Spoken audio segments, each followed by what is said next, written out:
So when we get new members, we have systems in place to do that, whether it's our affiliate program or it's our very successful independent business advisor program. It's all systematized in order to make that happen easy, and it's all done for people, especially with our affiliates. The number one thing you have to do to have a successful affiliate program is you cannot have the affiliate have to do anything. Everything has to be done for them. So there's a system that has to be in place. Our teleseminar registration optimization is a system. We sort of invented this about 2 years ago in terms of getting people to register for our teleseminars, but at the same time we found the hidden opportunity, the thing that Lee talked about, which is in the registration process, to offer something else in addition to registering for the teleseminar. We created a system out of it and have generated over 6,000 new members to Glazer Kennedy by using this teleseminar registration optimization. Our 90-day conversion, what a member of ours experiences in 90 days is a complete system that happens. And none of it's done willy-nilly. It's all done automatic.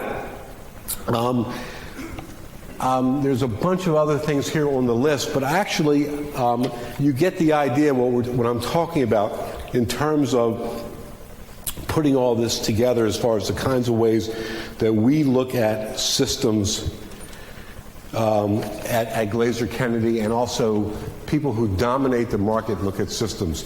I'm just going to show you this one thing, and then I'm going to turn it over to these gentlemen here, because I really want you to hear from them, especially the guy in the middle, because every time he gets up and speaks, it's just entertaining in and of itself. But I wanted to show you this real quickly.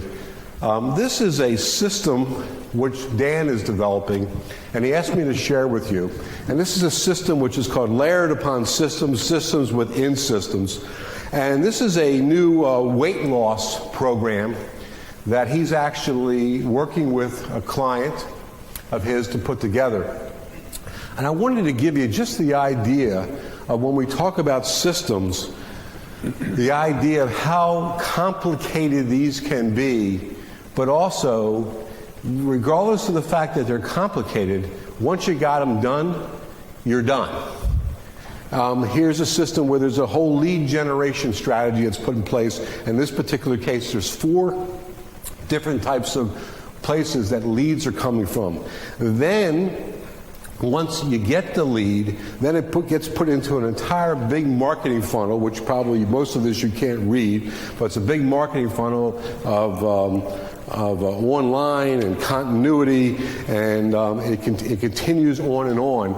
And then there's also part of this system, there's a whole sales side to the system. So in terms of how does the selling process work? So once you get the lead, and you get the lead to respond, in this particular case, most of the selling is happening face to face. So there's an entire process that's being put together in terms of what does the face to face involvement look like. In addition to that, there's yet more, which in this particular case, since again, there's a lot of face-to-face things that's being done, there's the whole issue of what the front desk person is doing. And also different kinds of, if you have to present financing options, how that whole presentation happens. And then the last thing is something on here which is called post-sale follow-up. And that is in case the sale is not made. What happens at that point? Is there a system that's in place to go back to all the customers that are customers and who are actually, they're not customers, they're still prospects, in order to turn them into customers. There's one last thing that I want to talk about, system, which is really, really, really valuable, and that's this. There's a lot of real benefits to a business to have great systems in terms of, once you do it, it's just on autopilot. I mean, on my BGS marketing system, I spend very little time on it selling it. Every year we continue to sell as many as we've always sold in the past, and basically we just have a system in place that once we get the lead, it just automatically goes into this marketing funnel, et cetera. And that's great stuff. But the single biggest asset, the single biggest benefit to having systems to your business, which most people don't think about, is that by having a system to your business substantially increases the value of the business. So that when you're looking to, at some point, exit the business, hopefully for all the right reasons, which is to cash out, but when you're looking to exit the business, by having a system in place that you can now sell to the new owner or owners of that business, once again, it will substantially increase the value of the business.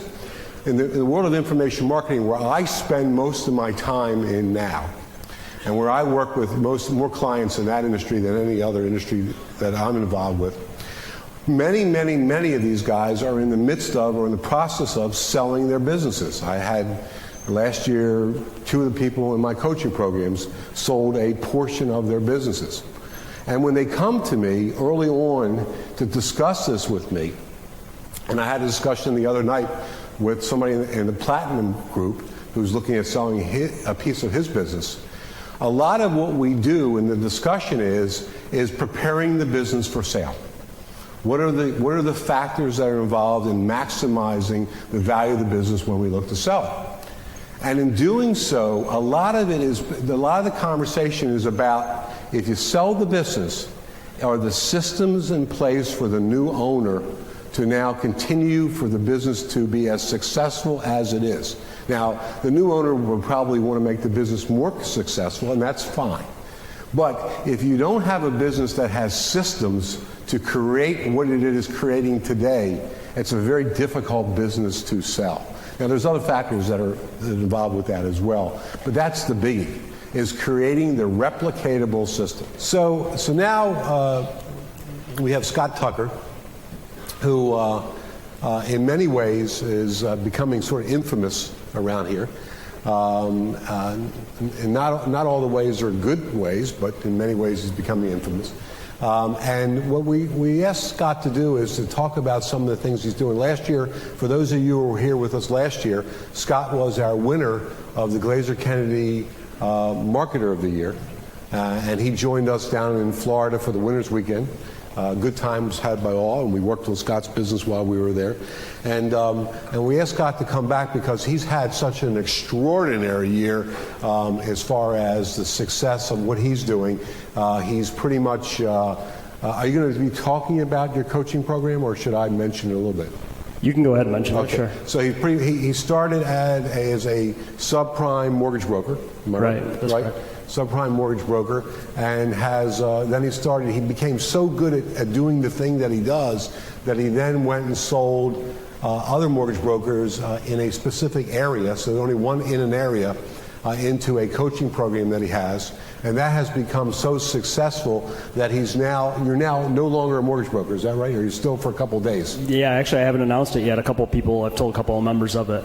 I let my license expire a couple of weeks back because it was to where, it sounds crazy, but it got to be where the mortgage income wasn't worth it anymore. It was over $700,000 a year, but the coaching business was better in less time and no time for the brokerage anymore. Yeah, I sort of can relate to that experience from my experience with retail. So he became so good at teaching other people what it is he did that was a much bigger income stream for him than the thing that he was doing. And we asked Scott to come here and talk about 3 of the triggers of how he uses all the 3 of the triggers in his business, although he probably uses all the triggers in his business. But one of them I want to talk about is this whole trigger of massive action. The other one, talk about the trigger of immunity to criticism, which Dan talked about, and the third one is this whole issue of people who are constantly waiting for somebody to come up and to knight you and say you are the expert, to give you the credentials that you need, and a renegade millionaire doesn't wait for that. They either just take the credentials, but they certainly don't wait to get the credentials, and also talk about how Scott has exercised that by not waiting until somebody walks up to him and says to him, you are the ultimate guru in the subprime mortgage business. So he just sort of grabbed the title. So Scott, there are yours. Could somebody give me one of the magazines that was just passed out? I don't have one up here.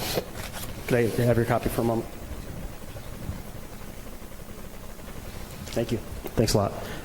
So yeah, there's three Renegade Millionaire principles that Dan asked me to talk about with you, and this magazine, this fake article, well, it's a real magazine article. So this is it's a real magazine article, but it's in a magazine that doesn't exist. So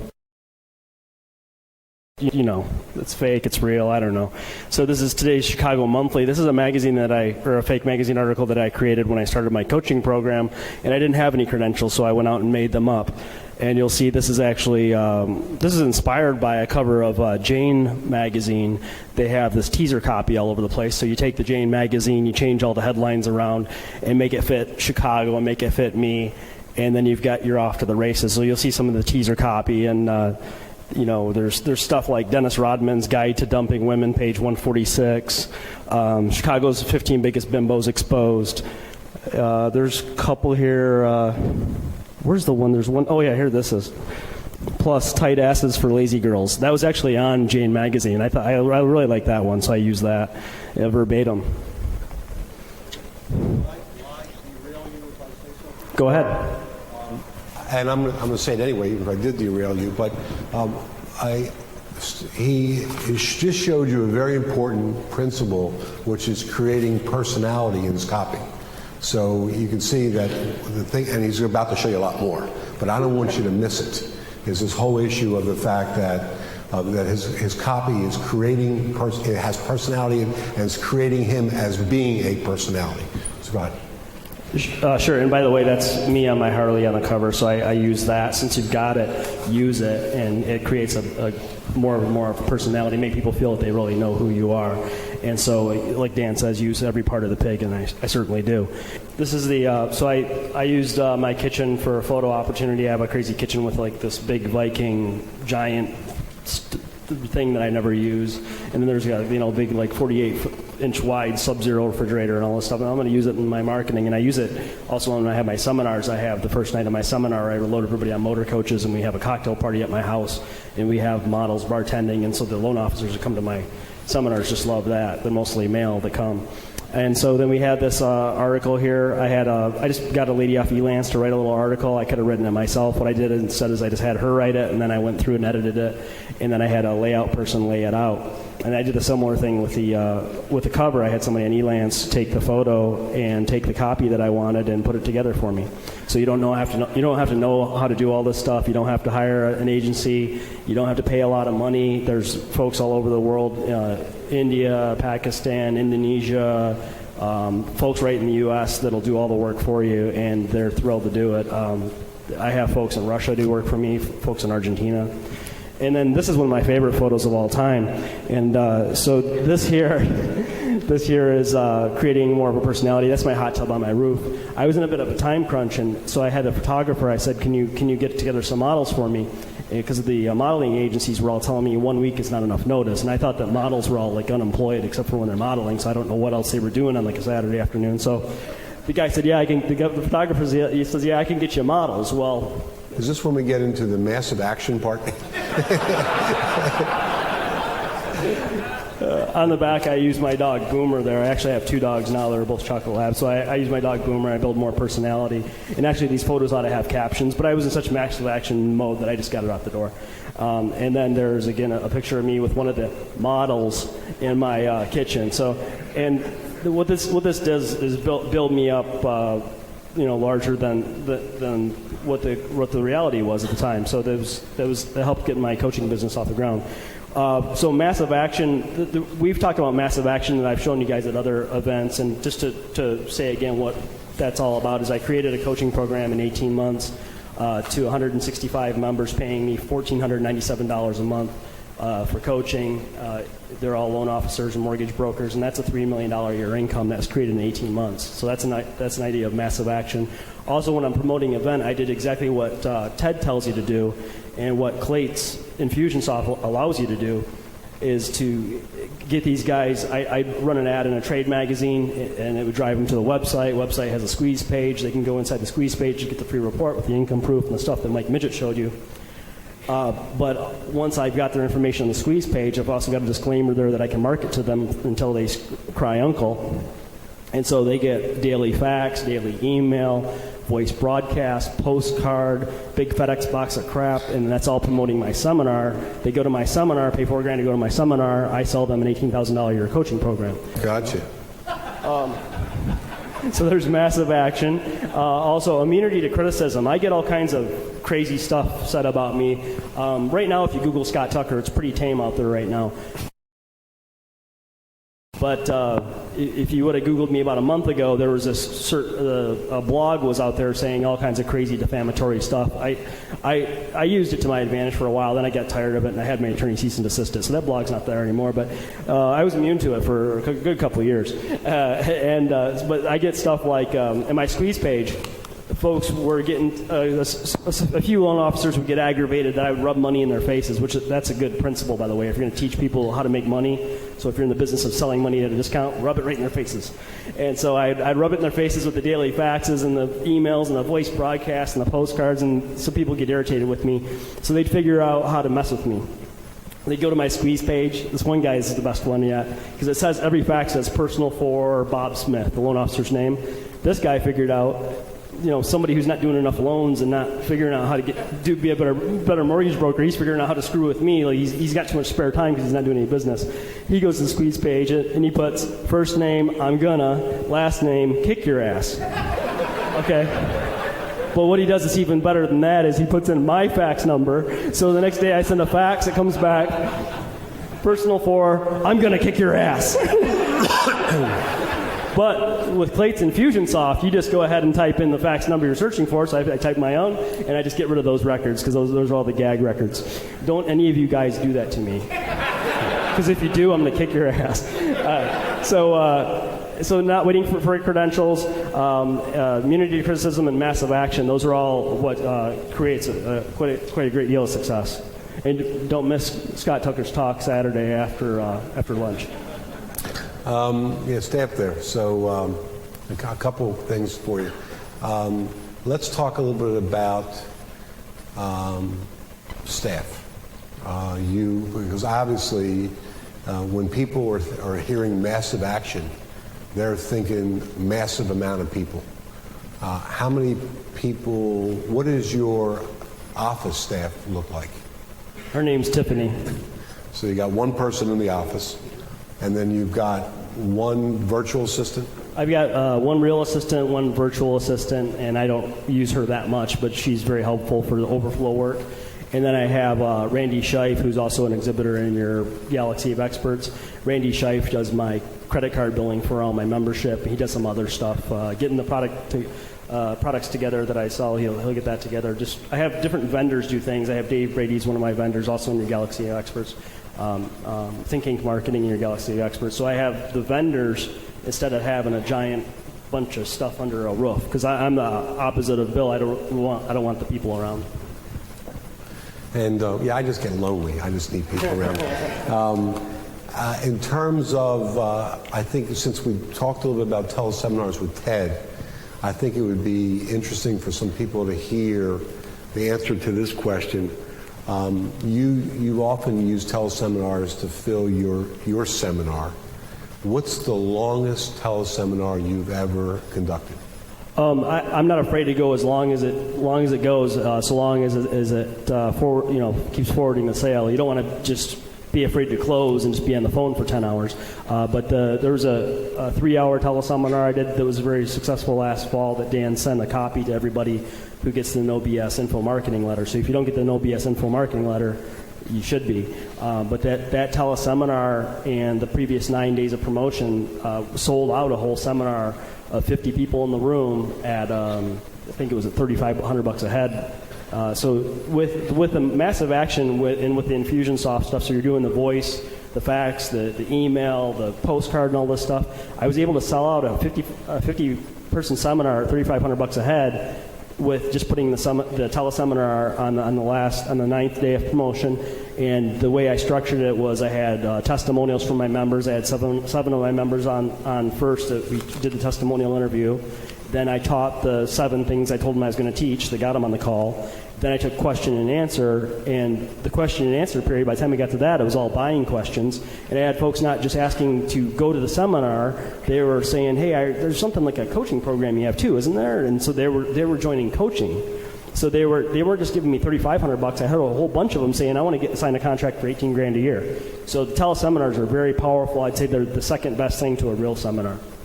And to fill your seminar, you already mentioned you use email, you use fax, you use teleseminars, you use snail mail, including a box of FedEx crap. FedEx crap. Right, including how many steps on average does a prospect get to come?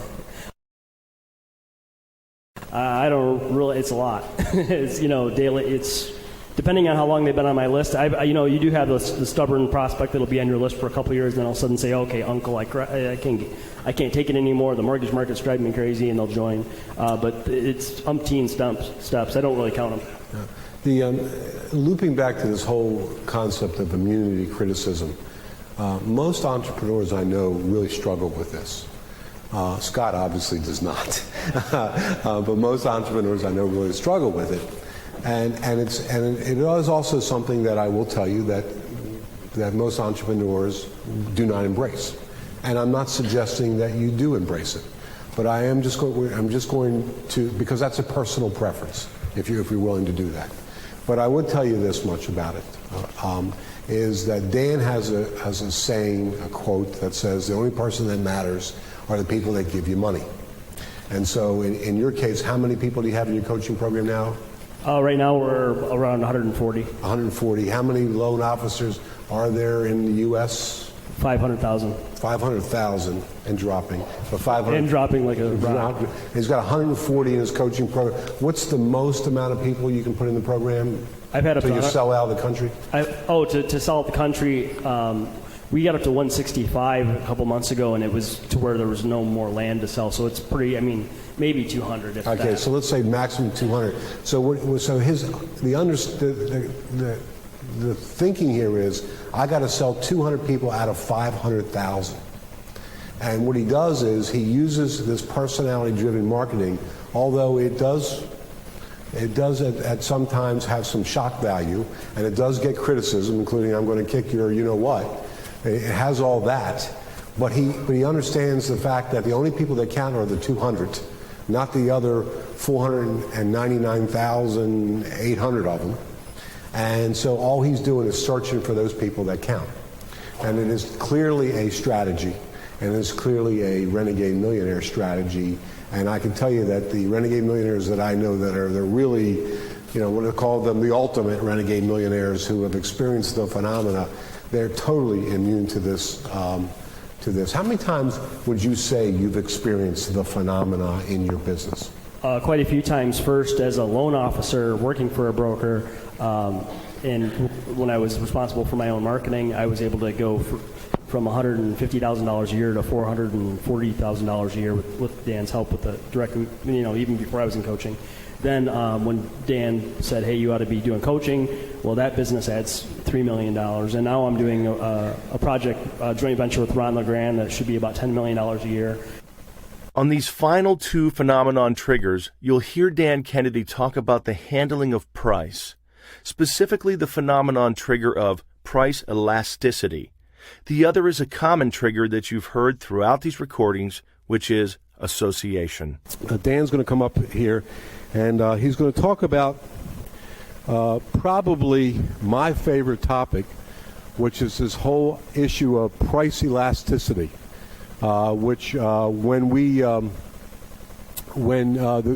of the quickest way when we work with a client or a member of our coaching program to get them a big quantum leap in their income, it is with teaching them how to increase their prices. And Dan is the master at this. So once again, Mr. Dan Kennedy is starting off with price elasticity.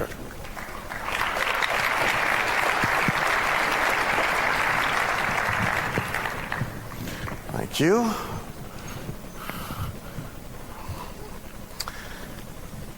When we talk about the subject of price,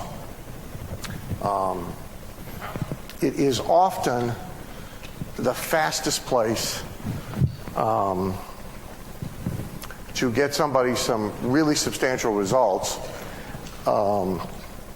as well as in and of itself being a phenomenon trigger, because most people underprice at least somewhere. So at least some part of their pricing is either slow to increase, late to increase, underestimates what the market will bear, and so often, simply by raising price in at least part of someone's business, we can immediately affect the margins substantially of their overall business, give them the economic advantage we talked about earlier about being able to spend more to buy customers, and so forth. And there have been, on numerous occasions, people who have left an event like this or spent enough time listening to example after example after example after example in some of the CDs, or otherwise been stimulated to finally, with great trepidation and reluctance, substantially increase some or all of their prices, to discover that not only does it not suppress sales, in some cases it actually tends to increase sales, because people are as disturbed about something that seems priced too low as they are about something that seems priced too high. There's this great ad somebody sent me, I mentioned it in the newsletter a couple months ago, about the beer in Europe that the slogan is reassuringly expensive. Look, there's a bigger segment of the market that are, by preference, premium price buyers than there are cheap price buyers. And often we let our own frame of reference and our own experiences get in the way of setting fees and prices that people will cheerfully pay. So you'll say to yourself, oh, I would never pay that for X. Well, what you would pay is really quite irrelevant. What's important is what will they pay? And so one of the things that I encourage you to do is to sort of immerse yourself in a study of high-price marketers, people who in their industries and in their fields really press the price window. You heard Diana say that certainly in her market, by far they're the most expensive, and really against industry averages, they're most expensive. Be with us tomorrow during the super conference. Client of mine, Dr. Charlie Martin, average dental case in his office is $40,000 and up. Quite common to have $70,000, $80,000, $90,000 cases. And this is in Richmond, Virginia. It's not in Beverly Hills, California. It's not in Manhattan. And by far, he is 400 or 500% higher than any other dentist in the market area. As one day I overheard one of his staff people telling a patient. So we know it's true. I should say ex-staff person. That's a whole nother conversation, is not only your attitudes about price, but staff attitudes about price. And what goes on behind your back, that's a whole nother conversation we don't have time for today. I want to quickly get to two guys who are doing a great job with press and price. But I do encourage you to start to pay attention to things that may be outside your normal frame of reference, that will cause you to gasp and to have a greater appreciation of how price can be pressed in the market. There is, for example, right now, I just got the information on it. I'll write about it in the next issue of the Marketing to the Affluent letter. There is a mattress being sold for $49,500. It's apparently a pretty good mattress. Well, you have to assume that, don't you? I mean, it's $49,000. It's got to be one hell of a mattress. And there's a big story with it, which of course there must be, because really you're not selling the mattress, you're selling the story for $49,000. But this company has done so well in the last 2 years. They're busily opening stores all across the country, and actually they're starting to have a manufacturing problem. They can't make enough of the $49,500 mattresses. Now I know, see, so we all think that's, funny. But it's not funny if you happen to be selling a mattress for $399 and have stuck in your head, that you can't press that price point to $529 because there's a guy down the street selling one for $298. See, then that's no longer funny. Then it's just sad. Okay? See, because imagine what it does to your business if you just go from $399 to $49.5. Say, I mean, it changes the number of units. You got to move substantially. Transaction sizes, it's significant. We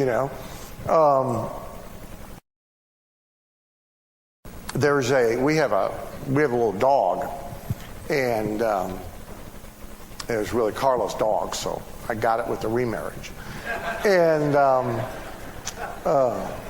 it's $1 million dog,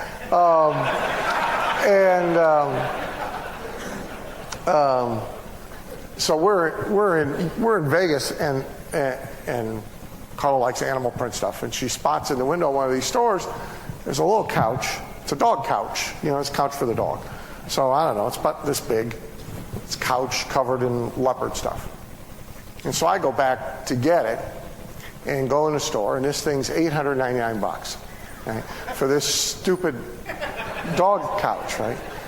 So okay, right? So I figure, right, they've had this thing in the window for God knows how long, and I'm it, right? Because they're like real nice to me, so I figure they're happy to be unloading this thing finally on somebody dumb enough to pay $899 for this dog couch. So while they're writing up the paperwork, I'm start to talk to the store manager. Well, first of all, I'd kind of like it shipped. I don't want to be schlepping this thing. Do they still have the box that comes in? Oh, she said, well, we're not going to give you the floor model. She says, well, ship one of the ones we have in the back. So I'm like joking. I says, you mean you got more than one of these things, right? I can't even believe anybody'd inventory more than one of them, And she said, well, yeah, we sell like 2 a day. And they're available in 8 different fabrics.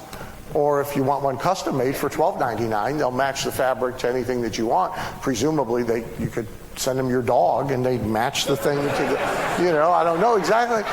But now my point is, $899 for a dog couch, they're selling 2 a day.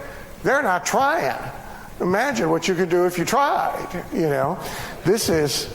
I just got this. This is one of the destination travel clubs.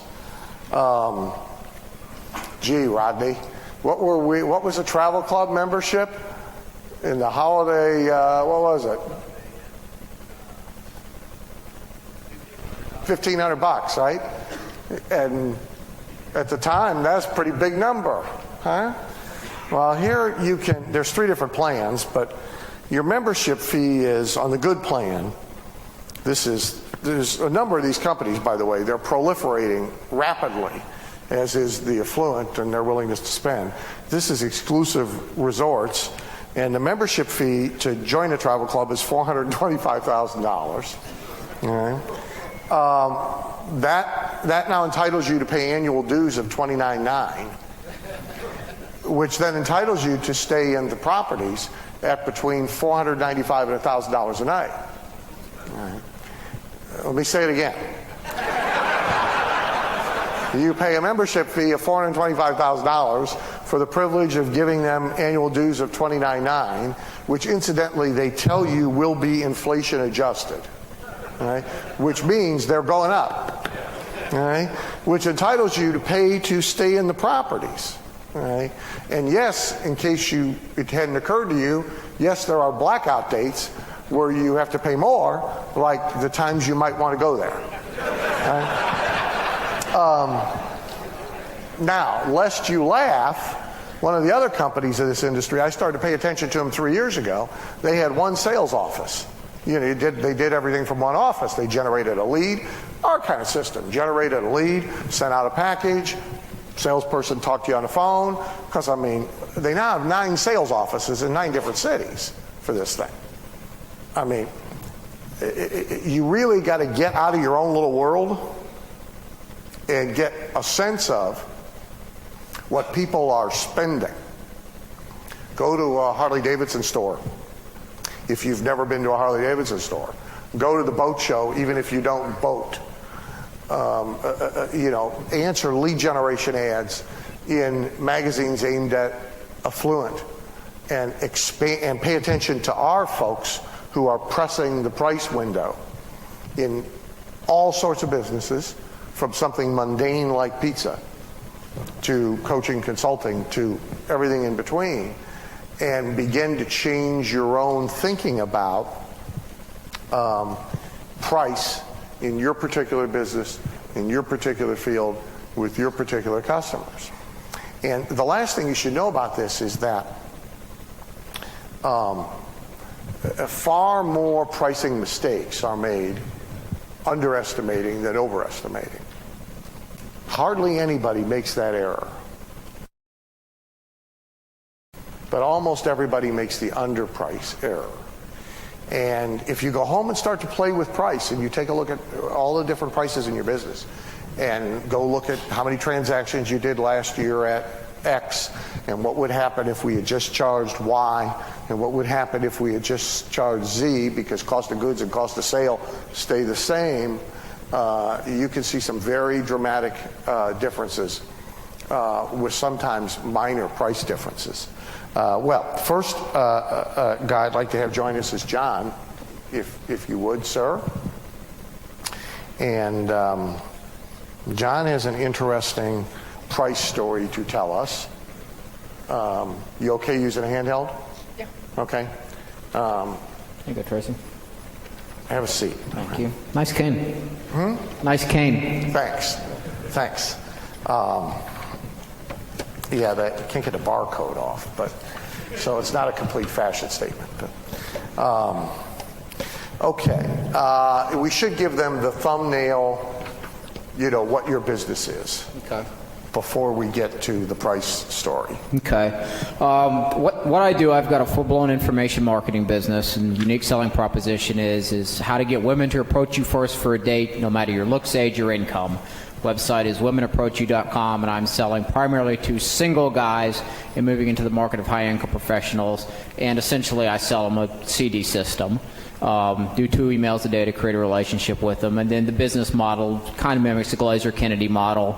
With there's a $29.97 continuity CD of the month newsletter, and then an ascension model I'm putting in place. And it's all about teaching guys, you know, the right way to do dating and relationships. And I've got a lot of unsolicited testimonials and success stories. So what I'm teaching works. So there's a thumbnail. Let me point out now, most of the information business folks you encounter and hear in our world, not all, but most, are selling to business. They're selling business products to business people. And so John is one of these who is not. He is selling a product for which there is no direct money argument. So it's not like, buy this system, go improve your business, make more money, like this stuff we sell. And so he really is selling a consumer product to consumers. Give me a sense of pricing of your competitors. What, for the most part, is out there in the how to meet women, how to pick up women, how to date, in that whole category? What's going on in the price arena? There's really 2 separate categories in there. With what you would call my direct competitors, they're all very low-end stuff. So you're looking at a $19 ebook, a $49 ebook, or the most expensive one is a guy who maybe sell a $200 product, but it's broken into 5 payments of, you know, $39 or whatever. So online, the market is trained to be very cheap. Offline, there's a much higher end market with some of these matchmakers like Valente and some of the others that are charging as much as $30,000 a piece, but that's only offline. They're not online. So online, where primarily a lot of my business happens, although I'm very heavy into offline marketing, it's really cheap, price sensitive, and they've been trained to be cheap. Okay, so there's the frame. Now, tell me about your pricing, and let's go through the price breakthrough that you fax me about. Okay, my pricing strategy online is I have a product that sells with a basic price point of $297, a deluxe price point of $497, and an expensive upsell of $697. Average transaction value on that one is $454, with 13% taking the $697, 38% taking the $497, and then 49% taking the $297. Which is, and the most I'll do on that is 3 payments if they take the $497 or $697. So I'm priced much higher than my competitors. But online, it's very difficult for me, not impossible, but difficult for me, depending on the source, to sell a guy right into an average transaction value of $454, especially when he's used to seeing a downloadable ebook for, $19 broken into 2 payments of $9.98. So these guys are cheap. Okay. And so what I'm always looking to do is I'm always looking to see how I can move price up. And I made a very interesting discovery online. And where this started was I have an introductory product that goes for $39.97 with a small upsell to $59.97. I tested that in the sales letter with an upsell to $99.97, but it didn't work. If I remove the $99.97 and only give them that option on the order form, then it works. They don't see it in the sales letter, but they see it on the order form. Now the interesting thing is I decided, well, let me see if I can push that even further. Because if any of you guys have marketed online, you know that the whole dang culture up there is free. They love free stuff. Even my customers who I've done the best are trying out of it. And so what I've done is, much like the Glazer Kennedy Inner Circle free trial, is I have a continuity program. You give me $7, you get 2 months free, and then afterwards it's $29.97 a month. Well, I wanted to see if I could test putting some people into it. So what I decided to test was giving away the downloadable version of my $39.97 product to sell. I mean, for free, for absolutely free. And so the first email that goes into that, Tracy, all it does is it goes to my list, and it makes a free offer. What it says is I'm giving away some 53 free gifts to the first people to claim them. And if you go to the website right now, you can download the product that you've seen me selling for $39.97 for free. And oh, by the way, you also get a free trial to my Doers Only Insiders Club. Now, the thing about that in the email is there's no mention of anything whatsoever about them giving me money. So the next thing is they go to the website, and this next part is kind of important. That's the headline of the website that gets them excited about the free thing. So what I'm doing is I'm actually reselling them and getting them very excited of the free thing that they're about to get for absolutely free. And so they go through the whole sales process, and then they get to the point where I kind of switch it over a little bit to begin easing them into asking them for money. And so what happens is they get to, that's actually the claim for, if you go back one, Tracy. I'll show them that right quick. It says, it switches over and says, why am I giving this to you for free? Okay? Because it's a bribe. It's a shameless bribe to get you to sign up for my continuity program.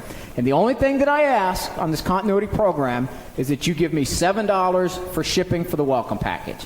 So everybody's, well, okay, I can see $7. So they've got their credit card out. That's the only thing I want them to do. So then when they click on the order link, that takes them to the next page. And what they find when they get to the order page is an unadvertised offer for $100. Now, this is as far as I've pushed it in the past. And what I found was, of the people that got to the order page to get the $7 download, 25% of those gave me a $100 product. And so I was able to sell many more of those than I would be just sending them to a sales letter to buy that product without the gradual ascension. Okay? So I said, well, that's pretty neat. Without derailing you, let me just make sure everybody does all the math. If he got 7 and got 25% of them to give 100, he just turned his average transaction from 7 to 32. That's a huge, huge difference. Before, if you wanted to be at self-liquidating customer acquisition, the most you could spend to get one was 7. Now we can spend 32. If you insist on a profit, we can spend $31.99 in order to get one so that you got a penny. Well, if all your competitors can only spend 7, but you can spend 32, who's going to win this game? Okay, go ahead. Yeah, and so I was looking over one of the Glazer Kennedy's Renegade call, and I noticed that there was a really neat pop-up window that came up when you clicked on one of the order links. I believe Chris Esposito came up with that, and it was an upsell pop-up. You clicked on it to order, and instead of going to an order link, you got this little pop-up window. So I decided to do a little S&D with that. I said, that's too good to pass up. That's genius.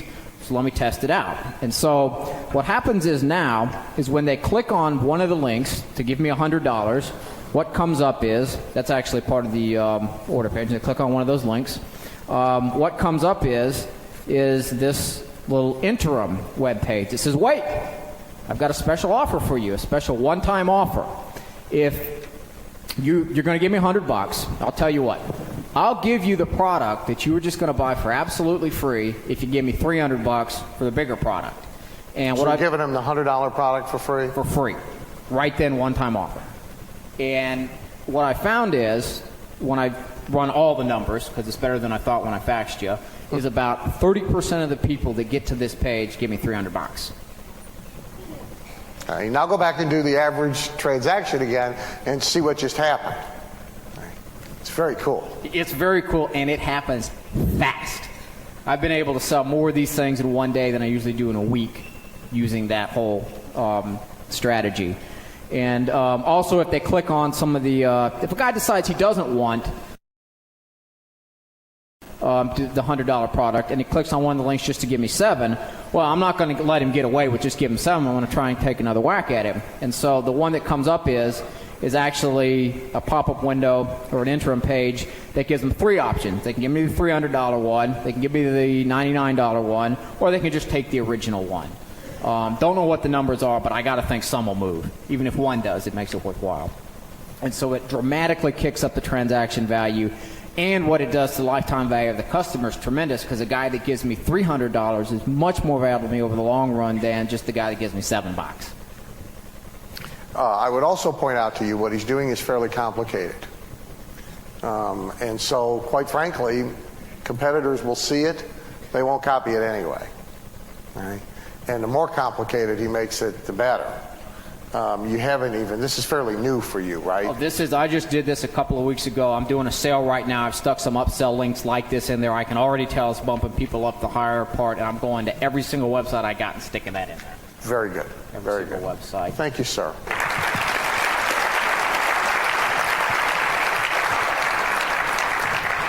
Yeah, come on up, Ed. Now, one of the things, it was a lot, but one of the things to get out of that is there's lots of ways to raise price without just raise price. He didn't raise the $7 price, but what he did do is dramatically affect his average transaction. So there's lots of ways to raise price without simply saying, oh, what we're selling today for $49, we're going to try selling for $72 and see what happens. Okay, Ed, welcome. Hey, how are you? I'm terrific. Good, wonderful. Been better, but been worse. Can't remember when worse, but your turn. Give them cool. the thumbnail for starters of who you are. Why don't you throw the first one up there, Tracy? Ed O'Keefe, president of Dentist Profits, 2002, 2003, was a dead broke, struggling bartender. As broke as I was, I never had to hire models to get in the hot tub with me, like Scott. In fact, I got to say, Scott's always an easy one to pick at. The phenomenon is creating more in 1 year than you did the previous 3 years. And so I always like to tell Scott, he didn't tell you that he likes when people follow him to the bathroom and ask him questions. So I'd like to see this weekend how many people can actually follow him and to the bathroom. Scott's a very social questions. fellow. Feel free. Started Dentist Profits, but just like a lot of you, I started Dan's membership with the best free offer ever. and was dead broke. And I targeted dentists, and I targeted dentists because a couple reasons. One is actually what I do is I teach dentists how to attract patients who pay, stay, and refer. So right now, to give you a quick background, we have, I'm not going to give you every detail of my business, but the reason I targeted dentists, and I'll tell it very openly, is they're white collar, they have money to spend. And I had some advice on targeting that market. Now, when I targeted that market, the difference between 2003 and now was grew the business up to about a $3.3 million a year business as of last year. This year, we're already on track to doing between 6 and 7 million. January, we did 506,000. February, 416,000. In March, we did 772,000 in that month. Yeah, not bad, right? But what Dan asked me to talk about was price elasticity, and quite honestly, when people talk about price, you see them kind of get constipated. Like the whole idea about raising prices, you see them stop breathing, and it's just a terrible thing. But in 2003, we sold a $1,000 kit with a $42.99 membership we forced onto them. Now we sell the same kit, but the membership we charge is $450 a month. So that's a more than 10 times jump. Let me stop you for a second. Yeah. I just want to make sure everybody got it. Okay, because they all So you're selling a $1,000 kit to the dentist on how to get patients who stay, pay, and refer, pay, stay, whatever it was. Whatever. Okay, so a $1,000 kit, and it was then $42 a month, and you get the newsletter and the CD or whatever forced when you buy the kit. Okay, basic forced continuity. Okay, now the kit price is the same. Kit price is but the same. But the continuity price is now how much? $450 a month. So they're agreeing now to have their card whacked for $450 a month instead of $42 a month. How much has it suppressed kit sales? I mean, a couple percentage points, you know. Good trade-off. Good trade-off. And now the last thing we did is we added another thing, so we went to a double force membership where we're charging $399 after an additional 2 months. So now our forced continuity is from $42 a month to now we force them into a membership at $849 a month. That's a wow, right? So I want to show this because this is really critical, because my first thought would be go to you can throw them up there. Those are my two of my 3 kids, and since we're talking about the phenomenon, I just kind of show them off. If I was selling you something, it would increase sales, but not much of a phenomenon. I know, buddy. I know. Birds do it, rabbits do it. Well, 3 in 32 months, Dan. That's not bad. I got to tell you, that's a phenomenon for your wife, but it ain't. Okay, let's look at the numbers now. Let's just go real quick. $42.99 a month times 500. So say we had 500 members back then at that price point. That's $21,000 a month, or $450 a month with 500 members, because it really is around the same. But the money is so different. It's almost $250,000 a month. And then over 12 months, you're looking at $2,400,000 difference. Almost literally the same amount of time, effort, energy. Some of our costs are up a little, but by dollars, okay? But what I want to show you is the next one, Trace. The next one is, this is the copy. You can't see it, but it doesn't matter. I mean, I'll give it to Dan. They could throw in the manual. But what I want to point out is right here with the circle, is that's how much copy I used to sell the $42 club, okay? Now go to the next page, please, Tracy. This is how much copy we use here. Up to the top, that's how much I use. It's 2 paragraphs to sell the $400 club, and then at the bottom, it's only a paragraph and a half to sell the $450 membership.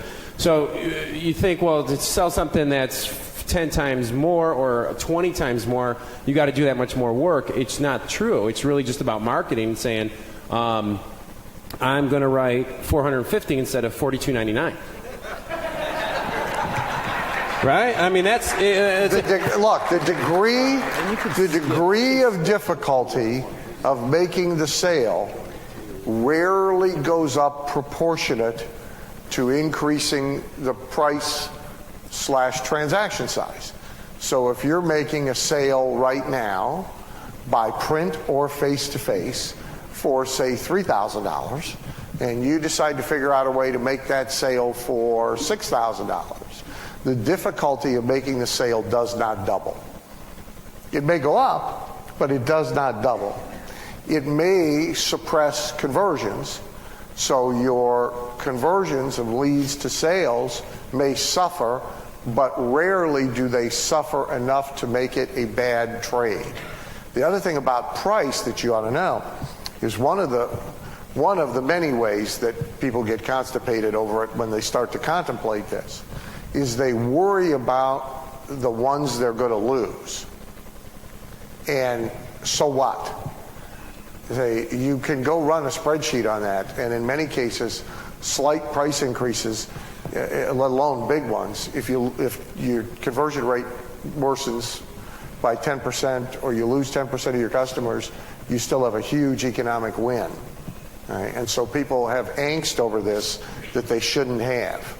Now the precursor to this, though, remember, is that he has selected a market, and really subsections of the market, who have money, will spend it, do not make their primary buying decision.